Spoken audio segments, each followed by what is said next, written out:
બધાને ઈસુની જય. આજનો સુંદર દિવસ એ આપણા જીવનમાં આપ્યો છે. પ્રભુનો પુષ્કળ આભાર માનીએ અને આજનો વાંચન શરૂ કરીએ. રોમનનો 10મો અધ્યાય એની 17મી કડી. રોમનો 10મો અધ્યાય એની 17મી કડી. સંદેશ એટલે કે ઈશ્વરનો સંદેશ સાંભળવાથી વિશ્વાસ ઉત્પન્ન થાય છે. સંદેશ એટલે ઈશ્વરનો સંદેશ સાંભળવાથી વિશ્વાસ ઉત્પન્ન થાય છે. મારા વાલાઓ, આપણે શરૂઆતથી એક સુંદર નવો વિષય લીધો છે અને એ વિષયનું નામ છે મન એક યુદ્ધ ભૂમિ. અને એમાં આપણે બીજા ઘણા બધા વિષયો સાથે વાત કરી રહ્યા છે. અને છેલ્લે 2 દિવસથી આપણે એક વિષય લીધો છે, એ છે જડ મનનો આત્મા. અને એની પર આપણે ઘણી વાત કરી અને એમાં 2-3 બાબતો આપણે જોઈ હતી કે જે વાસ્તવિક જીવન છે એને મન ઓળખી શકે, જે નજરે જોવે છે, જે સ્પર્શી શકે, જે સાંભળી શકે. અને એટલા જ માટે ઘણીવાર ઈશ્વરમાં વિશ્વાસ કરવાનો, કારણ કે આ વિશ્વાસ જોઈ જ નથી શકાતો. ઈશ્વર આપણે જોઈ નથી શકતા, વ્યક્તિને આપણે જોઈ શકીએ છીએ. એટલા માટે ઘણીવાર મન એ સ્વીકારી નથી શકતું. પણ એક ખ્રિસ્તી તરીકે આપણે વિશ્વાસ કરવાનો નિર્ણય લેવાની બહુ જરૂર છે. કારણ કે આ જે વિશ્વાસ છે એ મનથી નહીં પણ આત્માથી આવે છે. એટલે મન જલ્દી સ્વીકારી નથી કરી શકતું, કારણ કે મનને બધું સમજવું છે, કેમ, ક્યારે, કેવી રીતે, આવું બધું. એટલે મોટે ભાગે જ્યારે આ સમજ પ્રભુ તરફથી આપવામાં ના આવે અને જ્યારે આપણે ફક્ત ને ફક્ત મનથી બધું ચલાવતા હોઈએ ત્યારે વિશ્વાસની તક નથી. અને આ જે વિશ્વાસ એ ફક્ત ને ફક્ત પ્રભુની દેન છે. મારા વાલાઓ, યાદ રાખજો, જો તમને વિશ્વાસ પણ આવતો હોય પ્રભુ પર, તો એ ફક્ત ને ફક્ત પ્રભુની આ એક સુંદર ભેટ કહેવાય. કારણ કે ખ્રિસ્તી હોવું અને ખ્રિસ્તને ઓળખવું, આ બંને બાબતો અલગ છે વાલાઓ. જેટલા જલ્દી આપણે જો સમજી શકીએ એટલું સારું છે. મેં મારા વિશે પણ વાત કરી હતી કે હું પણ વર્ષોથી ખ્રિસ્તી છું. હું પણ સેમિનરીમાં ઘણા વર્ષો મેં કાઢ્યા, ઘણું કામ કર્યું, પણ મેં પ્રભુને કેટલા ઓળખ્યા, આ મારા માટે એક પ્રશ્ન થઈ ગયો. અને એના લીધે ઘણી બધી મુશ્કેલીઓ પણ મેં સહન કરી છે. આજે પ્રભુએ એટલું સુંદર વરદાન આપ્યું છે કે હું જગ્યાએ જગ્યાએ જઈને પ્રભુના નામનો પ્રચાર કરી શકું છું. આ ક્યારે બન્યું? જ્યારે મેં મારા મનને પ્રાધાન્ય નહીં આપ્યું, પણ આત્માને પ્રાધાન્ય આપ્યું કે ના, દુનિયામાં જે છે બધું સારું જ નથી. પ્રભુએ ઉત્પન્ન કર્યું, ચોક્કસ પ્રભુએ બધું આપ્યું છે, પણ કહેવાય ને કે ક્રિએશન કરતા ક્રિએટર મોટો છે. જે સર્જન છે એના કરતા જે સર્જક છે, જેણે ઉત્પન્ન કર્યું છે, એ મોટો છે. આપણે ઘણીવાર જે સર્જન છે ને એને વધારે પ્રાધાન્ય આપીએ છીએ, કારણ કે આપણે જોઈ શકીએ છીએ, અનુભવી શકીએ છીએ. અહીંયા પ્રભુ આપણને આ વાત કહેશે. ઈસુએ આપણને આ જ બાબત શીખવાડી કે મારા પિતાને તમે ઓળખો. અને ત્યારે શિષ્યોએ પૂછ્યું કે અમને પિતાના દર્શન કરાવો. અને એમણે એક જ વાક્ય કહ્યું, જેણે મને જોયો છે એણે પિતાને જોયો છે. Praise the lord. એટલે આપણે ઈસુને ઓળખવાની વાત છે અહીંયા.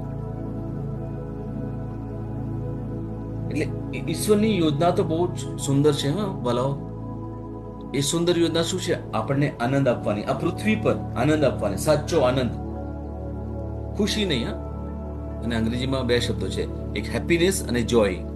હેપીનેસ એટલે જે તમે માણી શકો, થોડા સમય માટે હોય, એ ખુશી મળે. પણ આનંદ એ એને કહેવાય, અંગ્રેજીમાં કહેવાય જોય. જોય એ સદાકાળ માટે ન હોય. અને જે જોય છે, જે આનંદ છે, એ ઈશ્વર તરફથી આપણને મળે છે. એટલે જ્યારે પ્રભુની વાણી આપણે જીવનમાં ઉતારીએ છીએ અને એ અનુરૂપ આપણે જ્યારે જીવીએ છીએ, હવે આપણે જે સમયથી વાત કરી રહ્યા છીએ ઘણા વખતથી, કે પ્રભુની વાણી લેવાની અને એ પ્રમાણે જીવવાનું, તો તરત જ પેલો પ્રશ્ન થાય કે બ્રધર, જુઓ મારી પરિસ્થિતિ કેવી છે, કેટલી તકલીફો છે, તો પછી એમાં જીવવાનું અને પછી એમાં આનંદ કેવી રીતે મેળવવાનો? વાલાઓ, તમને આજે એક વાત કરું છું. જો ઈશ્વરે તમને પસંદ કર્યા છે, જો ઈશ્વર તમારા દ્વારા કંઈક સારું કરનાર છે, તો મુશ્કેલી આવશે જ. કારણ કે ઘણા બધા એવા છે, તમે જોયા હશે, ઘણા બધા આપણા ખ્રિસ્તી લોકો પણ છે, બીજા લોકો પણ છે, કે એ લોકોની પાસે પુષ્કળ છે, દુનિયાનું ઘણું બધું સુખ છે. શૈતાનને એવા લોકોમાં રસ નથી. એ લોકોને તકલીફ ના આપે. જે લોકો ઈસુમય છે, જે લોકોને સાચું જીવન જીવવું છે, જે ઈસુમય જીવન જીવવા માંગે છે, એ લોકોના જીવનમાં મુશ્કેલીઓ એટલા માટે આવે છે કે પેલો શૈતાન નથી ઈચ્છતો કે આપણે પ્રભુની સાથે જોડેલા રહીએ. એટલે ઘણી બધી હાડમારીઓ આવે છે. એ હંમેશા બાઇબલ કહે છે પ્રમાણે યાદ રાખજો, આપણું જે યુદ્ધ છે ને, આ યુદ્ધ કોઈ વ્યક્તિ સાથે નથી, આપણું યુદ્ધ કોઈ પરિસ્થિતિ સાથે નથી. આપણું યુદ્ધ છે એ આ અંધકારના રાજા, જે દુનિયાનો રાજા છે, જે દુષ્ટ છે, એ શૈતાન સાથે યુદ્ધ છે. કોઈ હાડમાર સાથે યુદ્ધ નથી આપણું. આ બાબત આપણે સમજવાની બહુ જરૂર છે વાલાઓ. જ્યાં સુધી આ નહીં સમજીએ ને, ત્યાં સુધી આપણે આપણી જાતને દોષી દઈશું, આપણે બીજાને દોષ દઈશું, આપણે પરિસ્થિતિને કોશીશું, અને પછી એમાં પેલો શૈતાન કામ કરી જાય છે. મારા વાલાઓ, આપણે આ બાબતને સમજવાની બહુ જરૂર છે. ચલો, અત્યારે મેં જે વાત કરીશું તો પછી એના વિશે પણ મારે તમને બાઇબલ દ્વારા બતાવવું પડે, કારણ કે હું ફક્ત બોલું તો પછી તમે મને પ્રશ્ન કરો કે તમે આ કેવી રીતે બોલો છો. જુઓ, તમને વાત કરું છું. એફેસસ નો 6 અધ્યાય અને 12મી કડી જોઈએ. જો એફેસસ નો 6 અધ્યાય 12મી કડી. કારણ આપણે માનવજાત સામે લડાઈ કરતા નથી, પણ સ્વર્ગીય ક્ષેત્રોમાં જે દુષ્ટ આત્મિક સત્તાઓ છે, એટલે અધિકારીઓ, અધિપતિઓ અને અંધકારની શક્તિઓ છે, તેની સામે લડીએ છીએ. Praise the lord. એટલા માટે હું જ્યારે કહું છું ત્યારે હું તમને સાબિતી સાથે કહું છું. આ હું નથી કહેતો, આ વચન કહે છે કે આપણું યુદ્ધ છે ને, એ કોઈ માનવ સાથે નથી, કોઈ પરિસ્થિતિ સાથે નથી, પણ આપણું જે યુદ્ધ છે એ જે દુનિયાની તાકાત છે, જે અંધકારનો રાજા છે, એની સાથે આપણે કરીએ છીએ યુદ્ધ. આપણે પ્લીઝ આપણે આ બાબત યાદ રાખવા માટે પ્રયત્ન કરીએ વાલાઓ. અને આજે મારે તમને જે વાત કરવાની છે આ છે કે વિશ્વાસ કરવાનું નક્કી કરીએ. આજથી વિશ્વાસ કરવાનું નક્કી કરીએ. અત્યાર સુધી કદાચ આપણે જેને કહીએ છીએ વિશ્વાસ, કદાચ એ વિશ્વાસ ના હોઈ શકે. અને મેં સાથે સાથે તમને એ પણ વાત કરી છે કે ઘણીવાર પ્રભુ પણ આપણી પરીક્ષા લે છે. પ્રભુ એવું નથી કે પ્રભુ આપણને દુઃખી જોવા માંગે છે. ના ના, પ્લીઝ મહેરબાની કરીને આ બાબત યાદ રાખજો. પ્રભુ આપણી કસોટી એટલા માટે કરે છે કે જેથી આપણો વિશ્વાસ મક્કમ થાય. કસોટીમાં આપણે આનંદ લેવાની એટલા માટે જરૂર છે કે આ કસોટીમાંથી જ્યારે તમે પાર ઉતરશો ને, ત્યારે પ્રભુ તમને બહુ જ મોટું ઇનામ આપનાર છે. એ ઇનામ તમે લઈ શકો તમારા મજબૂત હાથથી. એટલા માટે તમને મજબૂત કરવા માટે તૈયાર કરી રહ્યા છે પ્રભુ. એટલા જ માટે જે પણ પરિસ્થિતિ છે એમાં તમે શાંત રહેવા પ્રયત્ન કરજો, એમાં તમે આનંદ રહેવા માટે પ્રયત્ન કરજો, પણ દુઃખી તો થતા જ નહીં. તમે બળબડ તો કરતા જ નહીં, તમે ડરશો નહીં, તમે અવિશ્વાસ પણ ના કરતા, શંકા પણ ના કરતા. કે આ જે બધી જે નકારાત્મક બાબતો જો મનમાં આવતી હોય તો એ શૈતાન તરફથી આવે, પ્રભુ તરફથી ફક્ત સારું જ આવે. આ વિશે આપણે પ્લીઝ યાદ રાખજો. તમે છે ને કે મનમાં ગાંઠ મારી દેજો આ બાબતને. કારણ કે જીવન કહેવાય ને કે થોડું કઠિન તો છે ચોક્કસ, પણ એમાં જો આપણે એ કહીએ કે પ્રભુ હું નથી કરતો, મારા દ્વારા નથી થતું, પણ તમે કરો છો, તમારી સહાયથી, તમારી કૃપાથી, તમારી દયાથી હું બધું કરી શકું છું. આજે જે પણ હું છું એ ફક્ત ને ફક્ત તમારી કૃપાથી હું કરી શકું છું. ત્યારે જ આપણું જીવન છે ને સફળ થઈ શકે. એટલે શંકા કુશંકા એ બધી બાબતોને એનાથી આપણે દૂર થઈએ. આપણા મન અને આત્મા વચ્ચે આપણે જે ઝોલા ખાઈએ છીએ ને એના કરતા આપણે આત્માને વધારે સજાગ કરીએ અને આત્માના આપણે દોરાઈએ. કારણ કે આત્મા ફક્ત ને ફક્ત ઈશ્વરની વાણીને જ ઓળખે, લાગણીઓ ના કરે. મન લાગણીઓ કરે, મન યોજનાઓ કરે, મન આશા રાખે, પણ આત્મા નહીં. આત્મા ફક્ત ને ફક્ત ઈશ્વરની વાણી જ સમજે અને એ પ્રમાણે જ અનુરૂપ ચાલે. એટલા જ માટે અહીંયા જે મેં તમને વચન બતાવ્યું એ પ્રમાણે કે જે સંદેશ છે, જે વિશ્વાસ છે, એ ફક્ત સંદેશ સાંભળ કરવાથી આવે. તમે રોજ આવો છો, સવારે 7 થી 7:30 આપણે બેસીએ છીએ. તમે શું કરો છો? તમે ઈશ્વરનો સંદેશ સાંભળવા માટે આવો છો અને ત્યાર પછી પણ તમે બાઇબલ લઈને બેસતા હશો, પ્રભુનું ઉપર મનન ચિંતન કરતા હશો. હવે એ પણ જોઈએ કે જે વિશ્વાસ કેવી રીતે આવે છે અને વિશ્વાસ શું છે એના વિશે પણ વાત કરીએ તો હિબ્રુનો 11મો અધ્યાય એની પહેલી કડી જોઈએ. જો હવે વિશ્વાસ તો આપણે જે આશા રાખીએ છીએ તેની બાહેંધરી તથા હજી નજરે જોયું નથી તેની ખાતરી. વિશ્વાસ તો આપણે જે આશા રાખીએ છીએ તેની બાહેંધરી તથા હજી નજરે જોયું નથી તેની ખાતરી છે. વિશ્વાસ દ્વારા જ આપણે સમજી શકીએ કે ઈશ્વરના શબ્દ દ્વારા સૃષ્ટિનું સર્જન કરવામાં આવ્યું, જેથી જે અદ્રશ્ય છે તેમાંથી દ્રશ્યનું સર્જન થયું. આ ક્યાંથી મળે? બાઇબલનું વચન તો કહે છે, પણ બ્રધર અમને સમજાવો આ ક્યાંથી મળે. ચલો સમજીએ. ઉત્પત્તિનો પહેલો ગ્રંથ અને એનો 3જો અધ્યાય જોઈએ. ત્યારે ઈશ્વરે કહ્યું પ્રકાશ થાઓ, એટલે પ્રકાશ થયો. આ પહેલું ઈશ્વર બોલ્યા હતા. પરિસ્થિતિ શું હતી? પૃથ્વી આકાર રહિત અને ખાલી હતી. જલનિધિ પર અંધકાર હતો. ઈશ્વરે અંધકાર વિશે વાત નહીં કરી કે ભાઈ આટલો બધો અંધકાર છે, હવે તું અંધકાર તો દૂર થઈ જા અને પછી પ્રકાશ આવે, એવું વાત નહીં કરી. એમની જે ઈચ્છા હતી, જે અદ્રશ્ય હતું, જે દેખાતું નતું, જે ઈશ્વરને જોવાની ઈચ્છા હતી એ બોલ્યા. પરિસ્થિતિ શું છે એ વિશે ઈશ્વર નહીં બોલ્યા. અંધકાર હતો પણ અંધકાર વિશે એક શબ્દ પણ નહીં બોલ્યા. પરમેશ્વરની શી ઈચ્છા હતી કે આ અંધકાર ભલે હોય પણ મારે જે બોલવું છે, હું જે ઈચ્છું છું, મારે જે અદ્રશ્ય છે, મારે જે જોવું છે એ બોલવું. એટલે એમણે શું બોલ્યા? પ્રકાશ થાઓ, એટલે પ્રકાશ થયો.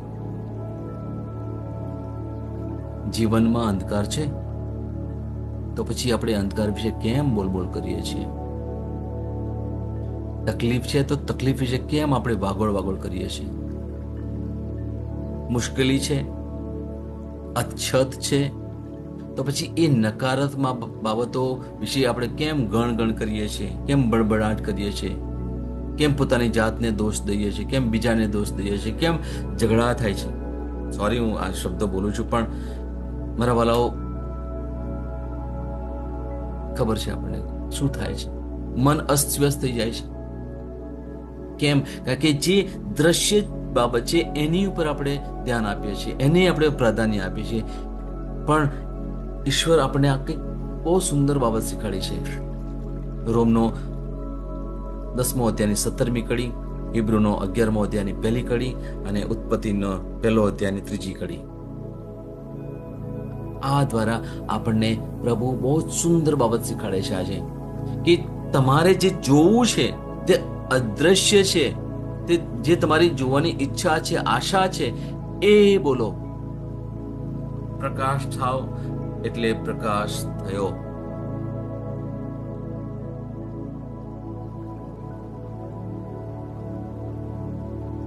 તમે જો વિચાર કરો છો, મને બહુ જ આનંદ થાય છે. તમે સુંદર વિચાર કરી રહ્યા છો, કંઈક આપણે શીખી રહ્યા છીએ આજે. ભલા બહુ સુંદર બાબત આપણે શીખી રહ્યા છીએ. અને મારે તમને એક બે ઉદાહરણ પણ એના વિશે આપવા છે. કે થોડા સમય પહેલા એક ભાઈ અમારી પાસે આવ્યા હતા. હવે આ ભાઈ, એમનું ઘણા વર્ષનું લગ્ન છે, ઓલમોસ્ટ 25 કે 30 વર્ષનું લગ્ન છે. એમની 2 મોટી દીકરીઓ છે, એ નોકરી પણ કરે છે, બધા નોકરી કરે. પણ કંઈક એવું થયું ઘરમાં કે પત્ની આટલા વર્ષે બંને દીકરીઓને લઈને ઘરેથી નીકળી ગઈ. અને ત્યાર પછી એ ભાઈ એટલા વ્યથિત થઈ ગયા, એટલા નિરાશ થઈ ગયા, દુઃખી થઈ ગયા કે એમણે પછી અમારો સંપર્ક કર્યો. અને પછી જ્યારે આવ્યા ત્યારે રડી પડ્યા. આટલા મોટા ઉંમરના વ્યક્તિ, એમની પાસે ઘણું બધું છે, પુષ્કળ છે એમની પાસે. રડી રડીને પછી બધી વાત કરી મારી સાથે કે મને કંઈક તમે મદદ કરો, મારી પત્નીને પાછી બોલાવો, મારી બંને દીકરીઓને પાછી બોલાવો, મને એકલા નથી ગમતું, અને ઘણું બધું. એટલે પછી અમે એમની સાથે વાત કરી, મારા પત્નીએ પણ એમની સાથે વાત કરીને સમયે એમને વચન આપતા જાય, સમજાવે, અને પછી શું કરવું જોઈએ એના વિશે વાત કરી. આજે એ સમયને ઓલમોસ્ટ તમને કહીશું કે 1.5 વર્ષથી ઉપર થઈ ગયું છે. કંઈ નથી થયું. તમે વિચાર કરતા હશો કે કેમ, વચન તો આપ્યા છે, સમજૂતી આપી, પછી કેમ નથી થયું. એ ભાઈ આજે પણ દુઃખી છે. કેમ દુઃખી છે?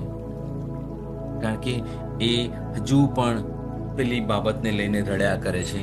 મારી પત્ની ગઈ, મારી બંને દીકરીઓ ગઈ, હું એકલો છું, અને મારી પરિસ્થિતિ કેવી છે, અને એ તેમની થોડી બીમારી પણ છે, અને હવે મારું કોણ સંભાળશે. અને હા, ફક્ત વાસ્તવિક જે હકીકત છે એની ઉપર જ વાત કર્યા કરે, અને રોજના રોજ દુઃખમાં રહ્યા કરે. હવે વચન વાંચે છે, એમને ખબર પણ છે કે શું કરવાનું. એમને કહેવાય ને કે પેલી ઘોષણા કરવાનું કહ્યું, ડેક્લેરેશન કરવાનું કહ્યું કે આ વચન લઈને તમે દિવસમાં જેટલી વાર બોલી શકાય એટલી વાર બોલો કે પ્રભુ, મારી પત્ની આવી ગઈ છે, તમે એમને મને માફ કર્યો છે, અને મારી બંને દીકરીઓ મારા ઘરે આવી ગઈ છે, અમે એક સાથે રહીએ છીએ. તમે ઘણું બધું બોલી શકો. જે તમને ઈચ્છા છે એ તમે બોલો, જે પ્રભુએ કર્યું. શરૂઆતથી જ બાઇબલના પહેલા પુસ્તકથી જ, શરૂઆતથી જ પ્રભુએ આપણને આ સુંદર શીખવાડ્યું કે જે અદ્રશ્ય છે અને જે તમને જોવાની ઈચ્છા છે એને તમે બોલો ને. જે દ્રશ્ય છે, જે હકીકત છે, જે તમારી પરિસ્થિતિ છે, એની ઉપર ના વિચારો, એના વિશે બોલો પણ ને, મોડું પણ ના ખોલો. તમારી જાતને તમે દોષી ના માનો કે હું તો આવી છું અને તે આવું કર્યું, તું આવો છું, તેવું છું. ના, કશું પણ બોલવાનું નથી. એ બધું પેલો શૈતાન આપણને શીખવાડે છે, એ પેલું મન આપણને શીખવાડે છે. બધું હકીકત વિશે આપણને વારે આપણે સભાન કરે છે. પણ આપણે જે કરવાનું છે, જે બોલવાનું છે, વાલાઓ, એટલું જલ્દી શક્ય નથી. વાલાઓ, એટલું જલ્દી શક્ય નથી લાગતું. પણ હું તમને આ કહું છું, અમારી પાસે આઈ થિંક 3 વર્ષ પહેલા એક એવી વ્યક્તિ આવી હતી. એ ભાઈ ક્રિશ્ચિયન છે. આજે એ જયપુરમાં રહે છે, રાજસ્થાન જયપુરમાં રહે છે. એ પણ આવેલા. એ ભાઈને કેન્સર હતું, અને 3જા સ્ટેજનું કેન્સર. અને અમારી પાસે આવ્યા ને પછી એમણે વાત કરી મારી સાથે કે મને તો ડૉક્ટરે કહ્યું છે હવે તમારી પાસે બસ ખાલી 3-6 મહિના જ છે, વધારે નથી. તમારે હવે ડૉક્ટરે જ્યારે હાથ ઉપર કરી દે એટલે પછી કહે છે કે હવે તમે લઈ જાઓ, તમે જાઓ હવે ઘરે. હોસ્પિટલમાં પણ ના રાખે એ લોકો. કે હવે કે છેલ્લો સમય છે, હવે તમારે શું કે જેટલો સમય તમારા કુટુંબી સાથે ગાળી શકો તો ગાળો. એટલે ડોક્ટરે હાથ ઉપર કરી દીધા અને આ વ્યક્તિ અમારી પાસે આવેલા. મારા પત્નીએ એમની સાથે વાત કરી, મેં પણ એમની સાથે વાત કરી હતી અને એમને ખાલી વચનો આપેલા અને પછી સમજાવ્યું પણ ખરું એમની સાથે કે જ્યારે પણ બીમારી પણ આવે છે ને, એમાં હંમેશા પ્રભુની યોજના નથી હોતી બીમારી માટે. અમુક બીમારી એવી છે, એના વિશે આપણે જ્યારે મળીશું ત્યારે આપણે વિસ્તારથી એના વિશે વાત કરીશું. અમુક બીમારી જે સામાન્ય બીમારીઓ છે એ પ્રભુની પણ યોજના એમાં એટલા માટે હોય છે કે એ દ્વારા આપણે મજબૂત બનીએ અને આપણે પ્રભુનો મહિમા વધારે કરી શકીએ. એટલા માટે પણ ઘણીવાર એવી મુશ્કેલીઓ પણ આવે છે. પણ મોટા ભાગની બીમારીઓ એ આપણા મન ગઢિત હોય છે. ઘણીવાર આપણી જે મનસ્થિતિ હોય છે એના લીધે બીમારીઓ આવે છે. એટલે આ ભાઈની સાથે મેં વાત કરી, બાઇબલના વચનો આપ્યા અને પછી એ ભાઈએ કહ્યું કે મારે જીવવું છે, વધારે જીવવું છે, મારે આ જીવનને માણવું છે. અને એ ભાઈએ બધી બાબતો એટલી હકારાત્મકથી લઈ લીધી અને એ પછી એ વચનો બોલવા માંડ્યા, દિવસે વચનો બોલવા માંડ્યા. અને પછી એક સમયે એમના મનમાં જે એક વિચાર આવ્યો છે, વિચાર એ આવ્યો અને એ બોલતા હતા. શું બોલતા હતા? કે શૈતાન તે એક ખોટી વ્યક્તિને પકડ્યો છે. શૈતાન તે ખોટી વ્યક્તિને પકડ્યો છે. તું મારા જીવનમાં કશું ના કરી શકે, તું મારા જીવનમાં કશું ના કરી શકે. અને આજે એ વ્યક્તિ એમના કુટુંબ સાથે બહુ જ સુંદરથી આનંદથી રહે છે. Praise the lord. મારી પાસે એક બીજી વ્યક્તિ છે જે નોર્થ ઇસ્ટના છે, બેન. એમને પણ ફેફસાનું કેન્સર હતું અને એ પણ અમે થોડા સમય માટે પહેલા હોસ્પિટલમાં મળવા ગયા હતા અને એમણે મને એ કહ્યું હતું કે મને સાક્રામેન્ટ લેવું છે, કારણ કે ડૉક્ટરે પણ કહ્યું છે કે હવે તમારો ઈલાજ નથી, તો મને કે સેક્રામેન્ટ લેવું છે. અને પછી એ વાત કરતા હતા મારી સાથે, એટલે એમણે એમના બાળક સાથે મને કહેવડાવ્યું. એમનો છોકરો છે, એમની પત્ની પણ છે, એ એમની ઈચ્છા છે. બધે એ વખતે એટલું બોલી નતા શકતા. જ્યારે પછી મેં એટલે ત્યાં અમારે જ્યારે નોર્થ ઇસ્ટના લોકો સાથે, અમુક લોકો સાથે થાય કે અમે જ્યારે હિન્દીમાં બોલીએ ત્યારે એમની ભાષામાં એમને ભાષાંતર કરીને એમ જણાવે. અને જેવું એમણે સાંભળ્યું કે હું એમને સેક્રામેન્ટ આપીશ, ત્યારે એટલા ખુશ થઈ ગયા હતા. અને એ વખતેનો મેં ફોટો પણ લીધો હતો એમનો. અને એમણે એ જે ખ્રિસ્ત પ્રસાદ લીધો અને એની ઉપર વિશ્વાસ કર્યો ને, ઘરે આવી ગયા. આજે 4 મહિના થઈ ગયા. એકદમ સ્વસ્થ છે. એ હાલી શકે છે, ચાલી શકે છે, ખાઈ શકે છે, પી શકે છે, વાત કરી શકે છે. અને ત્યાર પછી અમે થોડા સમય પહેલા પણ એમના ઘરે ગયા હતા અને આભારની પ્રાર્થના માટે. એ બહુ જ ખુશ થઈ ગયેલા, બહુ જ ખુશ થઈ ગયેલા. આખું કુટુંબ એટલું ખુશ થઈ ગયું હતું. કેન્સર જ્યાં ડોક્ટરે હાથ ઉપર કરી દીધેલા, આજે એ બેન એટલા ખુશીથી જીવન જીવી રહ્યા છે. એમનો પણ ફોટો મેં લીધેલો છે. હું તમને વોટ્સઅપ ઉપર હું મોકલીશ. આજે એક દિવસ માટે મોકલીશ. જેટલા જોઈ શકો તમે જોજો. આ છે ઈશ્વર પર વિશ્વાસ રાખવાનું કારણ, એનું પરિણામ. મારા વાલાઓ, પરિસ્થિતિને નહીં જોતા, વિશ્વાસ કરીએ. કહેવાય ને કે આંખો બંધ કરીને વિશ્વાસ કરીએ અને પછી તમે જોજો પરમેશ્વર કેટલું સુંદર અને મોટું કાર્ય આપણા જીવનમાં કરનાર છે. Praise the lord.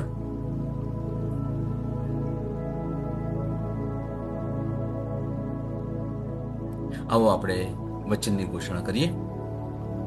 તમે એ રીતે બોલો કે અર્થપૂર્ણ રહે. 13મો દિવસ. વિશ્વાસ ઘોષણા. હું જાહેર કરું છું કે હું વૃદ્ધિની નવી સિઝનમાં ચાલી રહ્યો છું. હવે જૂનાને પકડી રાખતો નથી. પ્રભુ પાસે મારા માટે વધુ સારી યોજનાઓ છે તે જાણીને હું બદલવા માટે તૈયાર છું. તકના નવા દરવાજા, નવા સંબંધો અને તરફેણના નવા સ્તરો અહીં અને હવે ઈસુના નામમાં છે. આ મારી ઘોષણા છે. દૈવી સ્વાસ્થ્ય કબૂલાત. પ્રભુનો શબ્દ મારા શરીર માટે જીવન અને આરોગ્ય છે. તેમની પરિવર્તન શક્તિ મારા જીવનના સંજોગોને બદલી નાખે છે અને મારા સ્વાસ્થ્યને ખીલે છે. હું શબ્દમાં રહું છું અને હું ડરવાનો, બીમાર થવાનો કે પરાજય થવાનો ઇનકાર કરું છું. હું ક્યારેય કોઈ રોગ અથવા નબળાઈથી પીડાઈશ નહીં. આમેન. હું જે પણ ઈસુના નામ પર બોલું તે થશે જ. હું મજબૂત છું, હું તંદુરસ્ત છું, હું ધન્ય છું, હું સમૃદ્ધ છું, હું શક્તિશાળી છું, હું અભિષિક્ત છું, હું મુક્ત છું, હું પ્રભુનો વિશ્વાસી છું, હું પ્રભુ અને મનુષ્ય દ્વારા પ્રિય છું. હું જે જોઉં છું તે નથી બોલતો, પણ જે જોવા માંગુ છું તે બોલું છું. હું એક અવિભાજ્ય બીજ છું. હું મારા પ્રભુના ઘરમાં સારી જમીન પર રોપાયો છું. હું મારા ઈશ્વરની વાડીમાં નારિયેળના ઝાડની જેમ ફૂલું ફાલું છું. હું ખરા સમયમાં મબલક પાક આપું છું.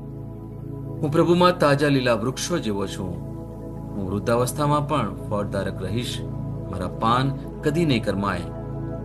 હું જે પણ પ્રભુ ઈસુના નામમાં કામ કરીશ તેમાં સફળ થઈશ. ઈસુના નામમાં વસ્તુઓ હંમેશા મારા માટે કામ કરી રહી છે. હું ખ્રિસ્ત ઈસુમાં દરેક આત્મિક આશીર્વાદ મેળવનાર છું.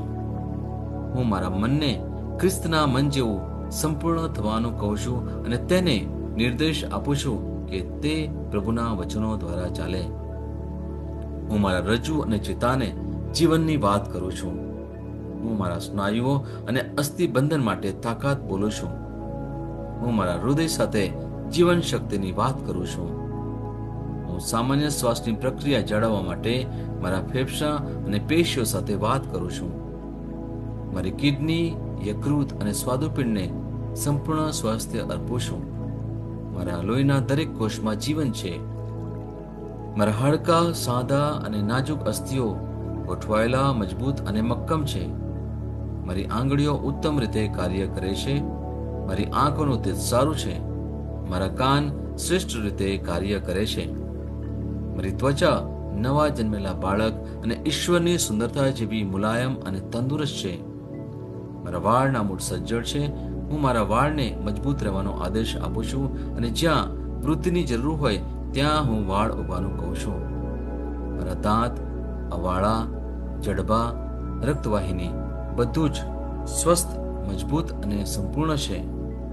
મારા બધા હોર્મોન્સ અને ન્યુરોકેમિકલ ટ્રાન્સમીટર એકબીજા સાથે સંપૂર્ણ સુમેળમાં છે અને તેમના કાર્યોને સામાન્ય રીતે ચલાવી રહ્યા છે.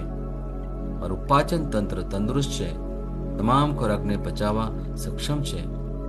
હું ખ્રિસ્તની આજ્ઞા પાલનમાં તમામ પ્રકારના વ્યસનો, માદક દ્રવ્યો, ખાવું પીવું, ટેકનોલોજી, મીડિયા, વિલંબ, ગપશપ, આળસ, અતિશય ઊંઘ, સુસ્તી, અનિવાર્ય ખરીદી અને દરેક પ્રકારનો અતિશય વપરાશ તમામને કાબૂમાં લાવું છું. જેમ ઈસુ છે તેવો જ હું છું. મારી પ્રજનન પ્રણાલી પૂરતી માત્રામાં અને સારી ગતિશીલતા દ્વારા શુક્રાણુનું ઉત્પાદન અને જમા કરી રહી છે.